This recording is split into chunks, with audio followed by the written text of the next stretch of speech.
Latviju. Latviešu strēlnieki ir viens no noklusētākajiem vēstures posmiem mūsu valstī. Un priekš mūsu tautas mums ir stāstīts, ka mēs esam 7 gadsimtus bijuši kalpi, vērgi. Stāstīts, ka mēs tur viens otru apēdam vēl, ko tikai neesam darījuši. Bet pa latviešu strēlniekiem, kas faktiski izmēza vēstures mēslainē, aristokrātu vārdu pie mums klusē. Tikai pateicoties latviešu strēlniekiem, šī aristokrātu vārds tika izmēsta vēstures mēslainē. Tieši pateicoties latviešu strēlniekiem tika veidot patiesi suverēnas tautas vārdu. Tieši pateicoties latviešu strēlniekiem, Padomju Savienība nepa laikā bija gaiša labklājības valsts. Un mans uzskats, ja nebūtu šī nelietība pret latviešu strēlniekiem, kad 37. 38. gadā ap 17 000 latviešu vadošo Padomju Savienības amatpersonas, arī ne tikai amatpersonas, arī latviešu teātri tika nogalināti. Padomju Savienība būtu gaiša labklājības valsts. Pēc šī Staļina nakta, kad tika nogalināti šie 100 000 iedzīvotāji, 10 000 Latvijas iedzīvotāji, Latvijas tautas pārstāvi, kā pārvērtās kaut kādā murgā,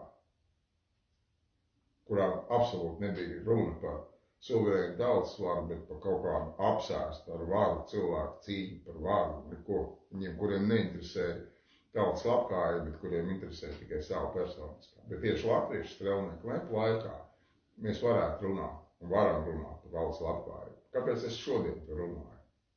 Jo faktiski šobrīd Latvijas tauts izmirst. Krimst miljardi parādos. Esam zemāko labklājību, aptuveni 400 000 Latvijas iedzīvotāji dzīvo vergu eksistencē. Ja mēs apātiski un neticīgi un bailīgi no rīcības noskatāmies. Jo mums jau faktiski kodē, ka mēs jau neesam nekas. To vēstures lapu, kas saistīts ar mūsu vēsturi, latviešu strēlniekiem noklusē.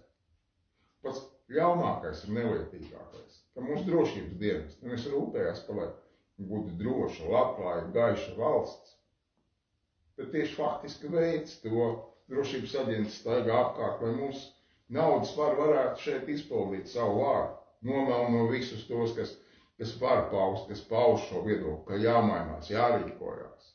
Izsmēj šos cilvēkus. Un tie mūsu paši braucbrāļi, drošības dienas aģenti, kas darbojās apkārt.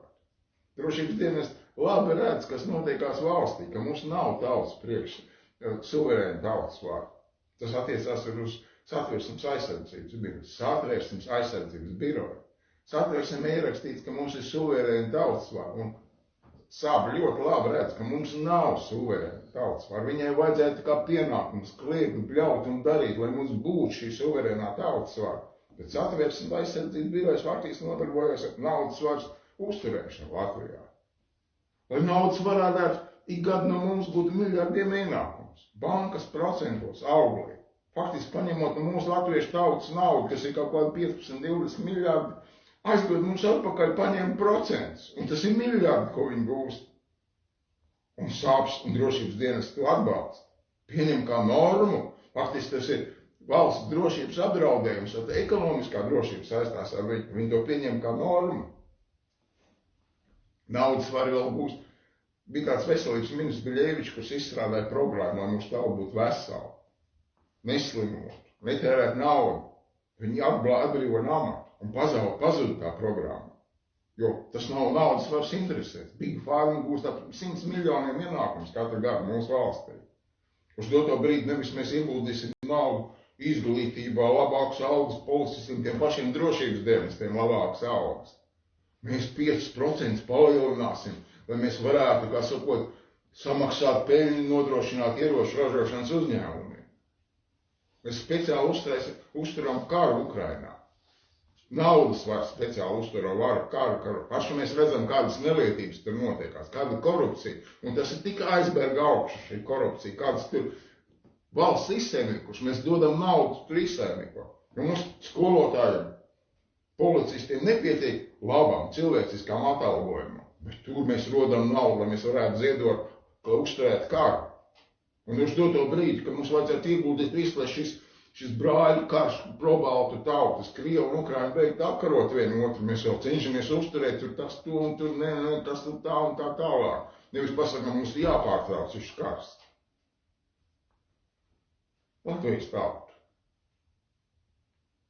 Nu, beidzam apātiski, neticīgi noskatīties no rīcības, kas notiekās Latvijā. Sajūtam šo mūsu senču latviešu strēlnieku garu, tautas vienības garu. Mēs varam veikt, mēs varam vēstures ratu pagriezt.